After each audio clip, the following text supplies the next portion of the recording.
Kung ikaw ay edad 50 pataas katulad ko, may mataas na ang risk ng manlalabo ng paningin.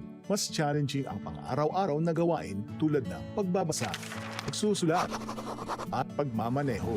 Ang Optin ay may lutin na maaaring makatulong sa kalusugan ng mata, nilalabanan ng epekto ng glaucoma, macular degeneration at katarata. Kitang-kita ang kalusugan. Mabibili ang Optin sa mga pangunahing butika nationwide. Mahalagang paalaala, ang Optin ay hindi gamot at hindi dapat gamitin panggamot sa anumang uri ng sakit. Goodbye to me, Mancha. Hello, bright bar blue. Isang labanan yan.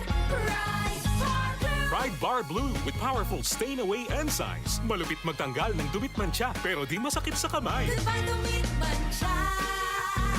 Hello, bright bar blue. Isang labanan yan. As tested ang cotton and polycotton. Sa mancha, malupit. Sa kamay mo, mabait. Pride Bar Blue. Manufactured by ACS Manufacturing Corporation. ISO certified. World-class quality. ACS. Santon Plus Herbal Capsule. Ako si Joseph. 5 years na akong Santon Plus Herbal Capsule user. Walang ibang gamot na nakapagpagaling sa aking cirrhosis of the liver, kundi Santon Plus Herbal Capsule lang. The best talaga. Santon Plus Herbal Capsule. Mabibili sa mga butika. Maglaro sa Bingo Plus app para tuloy-tuloy ang premyo at saya. At malay mo mapanalunan mo pa ang jackpot prize sa first online live stream bingo sa Pinas. Bingo Plus. Bingo sa saya plus sa panalo. Gaming for 21 years old and above only. Visit pagcor.ph/regulatory or email keepitfun@pagcor.ph. Game responsibly. Keep it fun. Pagbasa sa Aklat ng Kawikaan, Kabanata 10, Talata 1 hanggang 32, ang mga kawikaan ni Solomon. Ang matalinong anak ay ligaya ng magulang, ngunit tinik sa dibdib ang anak na mangmang. Ang yamang buhat sa masama ay di papakinabangan, ngunit ang katuwiran ay maglalayo sa kamatayan. Ang matuwid ay binibigyan ni Yahweh ng kasiyahan, ngunit ang masamay kanyang ginugutom naman. Ang kamay na tamad ay tiyak na magdarahop, ngunit magbubunto ng yaman. Ang kamay na masinop, ang nag-iimba kong tagaraw ay nagpapakilala ng katalinuhan, ngunit ang natutulog kong anihan ay nag-iipon ng kahihiyan. Ang matuwid ay mag-aani ng pagpapalat kabutihan, ngunit ang bibig ng masama ay nagtatakip ng karahasan. Ang alaala ng matuwid mananatili kailanman, ngunit pangalan ng masamay tiyak na mapaparam. Magandang payo ay tinatanggap ng pusong may pangunawa, ngunit kapahamakan ang wakas ng mangmang na masalita. Ang namumuhay ng tapat ay pinaghaharian ng kapayapaan, ngunit ang may likong landas ay malalantad balang araw. Ang malilikot na mata ay lagi sa kaguluhan, at ang bibig na maluwang hahantong sa kapahamakan. Ang bibig ng matuwid ay bukal ng buhay, ngunit labi ng masama ay nagtatakip ng karahasan. Sa hari-saring kaguluhan ang bunga ng kapuotan, ngunit ang pag-ibig ay pumapawi sa lahat ng kasalanan. Sa labi ng may unawa matatagpuan ang karunungan, ngunit sa likod ng isang mangmang pamalo ang kailangan. Ang taong matalino'y nag-iimpok ng karunungan, ngunit ang salita ng mangmang ay nagdadala ng kapahamakan. Ang kayamanan ng mayamay matibay niyang tanggulan, ngunit ang kahirapan ng yagit ay kanyang kapahamakan. Ang kinikita ng matuwid ay nagbibigay buhay, ngunit ang sama-sama winawalda sa kasamaan. Ang nakikinig sa payo ay nasa daan ng buhay, ngunit ang ayaw sumunod ay tungo sa pagkaligaw. Ang nagtatanim ng puot ay puno ng kasinungalingan.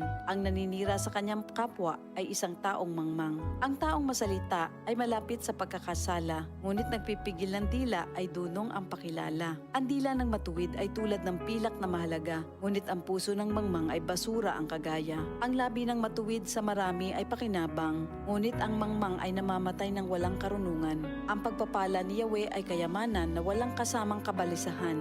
Ang paggawa ng kasalanan ay kasiyahan ng masama, ngunit ang mabuting asal, kasiyahan ng may unawa. Ang kinatatakutan ng masama ay magaganap sa kanya, ngunit ang hangarin ng matuwid ay matatamo niya. Tinatangay ng hangin ang taong masama, ngunit ang matuwid ay gusaling di magiba. Kung paanong ang usok ay nakakaluha, ang suka ay nakakangilo, gayon ang tamad na alipin sa kanilang mga amo. Ang paggalang at pagsunod kay Yahweh ay nagpapahaba ng buhay, ngunit ang mga araw ng masama ay hindi magtatagal. Ang pag-asa ng matuwid ay may magandang kahinatnan, ngunit ang pag-asa ng masama ang dulot ay kabiguan. Si Yahweh ay kanlungan ng mga taong matuwid, ngunit kaaway sila ng taong masama ang hilig. Ang matuwid ay mananatili sa kanyang dako, ngunit ang masama kung saan-saan matutungo. Ang salita ng matuwid ay nagpapakilala ng karunungan, ngunit ang dilang sinungaling ay puputuli naman.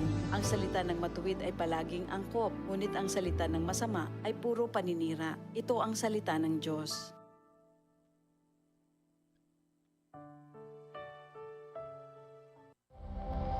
Ito ang DCXL News. 558 kHz. 6 na dekadang maaasahan sa balita at serbisyo publiko. Ang himpilan ng RMN Network sa Mega Manila. Live sa radyo at online.